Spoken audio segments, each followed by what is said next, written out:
गरीब मायका। मोहिनी के 3 बेटे थे। पति खूब अच्छा कमाता और बड़े घर के ऐश सब था मोहिनी के जीवन में। लेकिन एक चीज जो नहीं थी वो थी सुकून। मेरी बहन और मेरा भाई दोनों गरीब, लेकिन मैं मेरे पास तो नोट की बरसात है।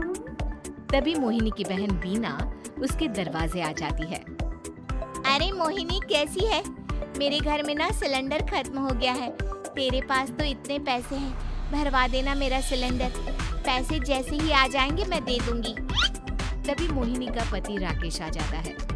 क्या है बिना, ये अपने घर की परेशानी हम लोगों के घर ना गाया करो। तुम्हारी बहन को तुम लोगों पर तरस आ जाता है और वो पैसे देने लग जाती है। मुझे ये बिल्कुल पसंद नहीं है।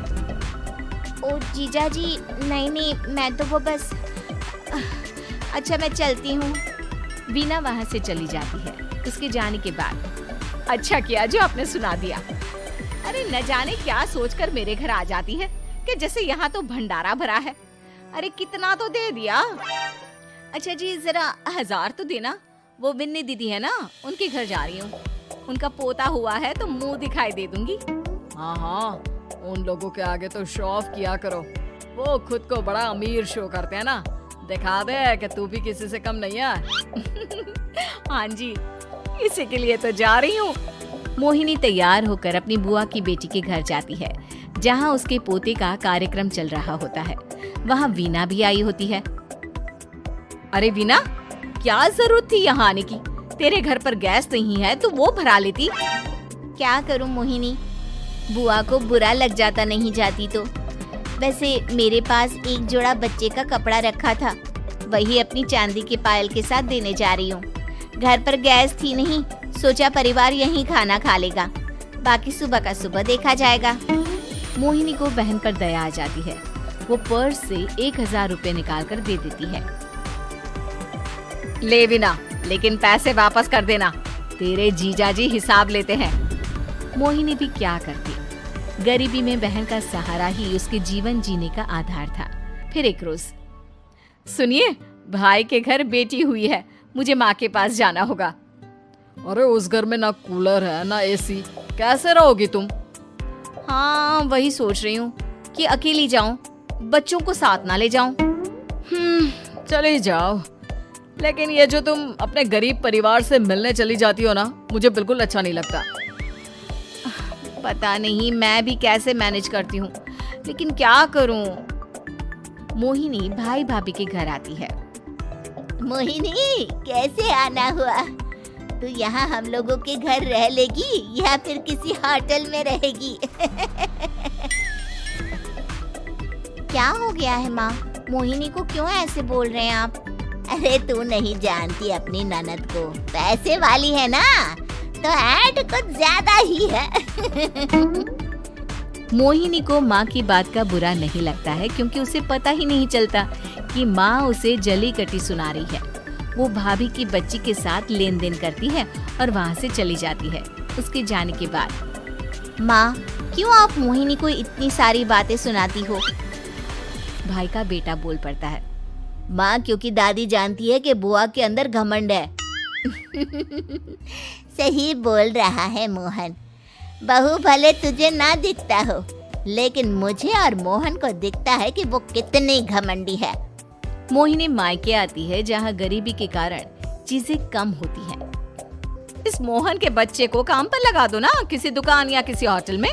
बर्तन धो लिया करेगा, कम से कम 4 पैसे और आएंगे घर में। देख मोहिनी, माना तेरे पास पैसा है, लेकिन तेरे भाई के दिन इतने भी बुरे नहीं चल रहे कि वो अपने बच्चे की पढ़ाई रुकवाकर उससे बर्तन धुलवाए।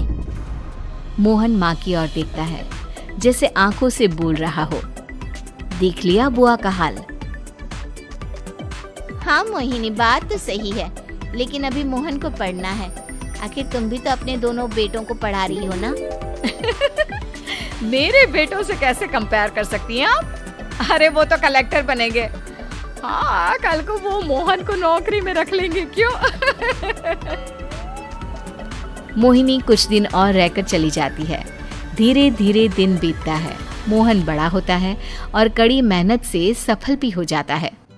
मोहिनी, माँ के जाने के बाद तो तुमने भाई भाभी के घर जाना छोड़ ही दिया, क्यों?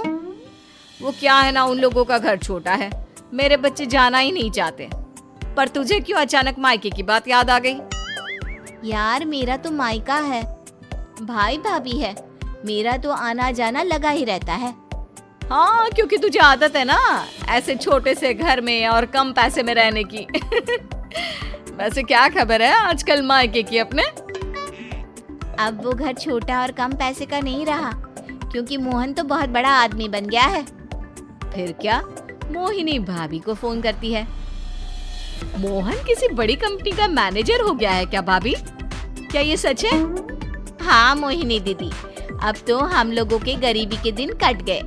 आपके भाई ने कोई अच्छे कर्म किए होंगे जो हम लोगों का बेटा इतना अच्छा कमा रहा है। देख लो भाभी, पहले भी आपने कई गलतियां की थी, आप थोड़ा संभल कर चलना। भाभी को मोहिनी की बात समझ में नहीं आती कि वो क्या कहना चाहती है। फिर एक दिन वीना मोहिनी से कहती है, मोहिनी, हमारा भतीजा मोहन अच्छा कमा रहा है, क्यों ना मैं अपने बेटे की नौकरी के लिए उससे बात करूं? अरे बुआ का बेटा है, ये सोचकर मदद तो करेगा ना? हाँ हाँ, क्यों नहीं करेगा, उसके बुरे दिन में तो हम भी खड़े थे। मोहन को वीना फोन करती है और अपने बेटे की मदद करने की बात करती है। हाँ हाँ बुआ, क्यों नहीं, आप सिद्धार्थ को भेज दें, मैं अपनी ही कंपनी में उसकी नौकरी करवा देता हूँ। दिन बीतते हैं, अब वीना के हालात भी अच्छे हो जाते हैं। क्या बात है वीना, तूने भी कार ले ली, वो भी इतनी अच्छी? हाँ मोहिनी, अपने भतीजे के कारण तो हम लोगों की दिन अच्छी हो गए। उसने सिद्धार्थ की नौकरी लगवा दी है, वो भी शानदार। ठीक है, लेकिन पैसे ख्याल से खर्च करना। तो क्या है ना, पैसे आने आसान है लेकिन संभालने मुश्किल। मोहिनी घर पर अपने पति से बात करती है। देखो ना, सबके पास पैसे हैं। एक वक्त था जब मैं ही अमीर हुआ करती थी। लगता है कि ज्यादा दिन नहीं रह पाओगी। मेरी नौकरी को कुछ साल ही बचे हैं और तुम्हारे दोनों लड़के निकम्मे हैं। उन लोगों को बोलो ना कि नौकरी करे। तभी वहाँ मोहिनी के बेटे भी आ जाते हैं। अरे हमें क्या मोहन समझा है जो दिन रात गधे की तरह काम करते रहे? खैर, दिन फिरते हैं और मोहिनी के पति की नौकरी भी खत्म हो जाती है। मोहिनी क्या करे, थोड़े से पैसे में गुजारा नहीं हो रहा है। तो क्या करे, मेरी समझ में कुछ नहीं आ रहा। मोहन को बोलो ना कि वो इन दोनों के लिए नौकरी देखे, जैसे सिद्धार्थ के लिए नौकरी देखी है। मोहिनी क्या कहती, उसे अपने वो दिन याद आ जाते हैं जब उसने भाभी से मोहन को नौकर बनने की सलाह दी थी। क्या हो गया, क्या सोच रही हो मोहिनी?